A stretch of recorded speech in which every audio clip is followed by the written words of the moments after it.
are you doing? Wait, what? I've been waiting for you for so long. అసలు ఇది ఎలా possible అయింది? ఇది అడ్వాన్స్డ్ ఏఐ ఫీచర్స్ ఉన్న పెట్టి చాట్ అనే ఒక ఏఐ డివైస్ ద్వారా ఇది పాసిబుల్ అయిందని చెప్పొచ్చు. అసలు ఈ పెట్టి చాట్ అనే ఒక ఏఐ డివైస్ అనేది ఎలా వర్క్ అవుతుంది అంటే, ఫర్ ఎగ్జాంపుల్ మీకే ఒక పెట్ అనేది ఉంది అనుకోండి.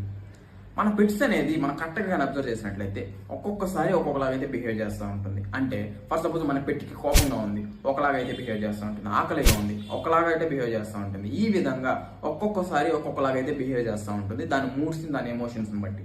కానీ మనకి అంతగా అర్థం కాదనమాట దాని ఎమోషన్స్. దానివల్ల ఏమవుతుంది అంటే మనం దాన్ని సరిగా అయితే పట్టించుకోం.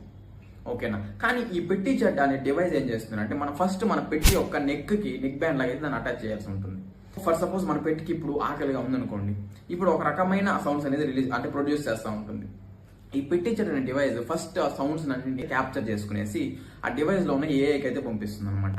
ఓకేనా? ఇప్పుడు ఆ ఏఐ అనేది ఏం చేస్తుంది అంటే, అడ్వాన్స్డ్ ఏఐ ఫిల్టర్స్ అంటే వాయిస్ మీద, అంటే ఇలాంటి పెట్స్ వాయిస్ మీద కొన్ని వందల పెట్స్ మీద అయితే ట్రైన్ చేయబడి ఉంటుంది.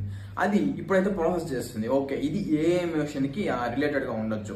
ఓకే, ఏదైనా యాంగ్రీగా ఉందా, లేకపోతే హంగ్రీగా ఉందా, లేకపోతే ఇంకేదైనా మూడ్ బాగాలేదా, ఈ విధంగా దానిలో ఉన్న ఆల్రెడీ ఉన్న వాయిస్తో కంపేర్ చేసుకునేసి ప్రిడిక్షన్స్ అనేది చేస్తుంది అనమాట.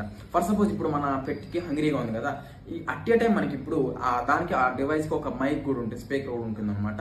వాయిస్ అనేది అట్ ఏ టైం బయట వస్తుంది, ఓకే ఐఎమ్ హంగ్రీ అనేసి. ఈ విధంగా ఈజీగా మనం మన పెట్స్కి యొక్క ఎమోషన్స్ ఏంటి అని ఈజీగా మనం అర్థం చేసుకోవచ్చు ఈ పెట్టి చాట్ అనే ఒక ఏఐ డివైస్ ద్వారా.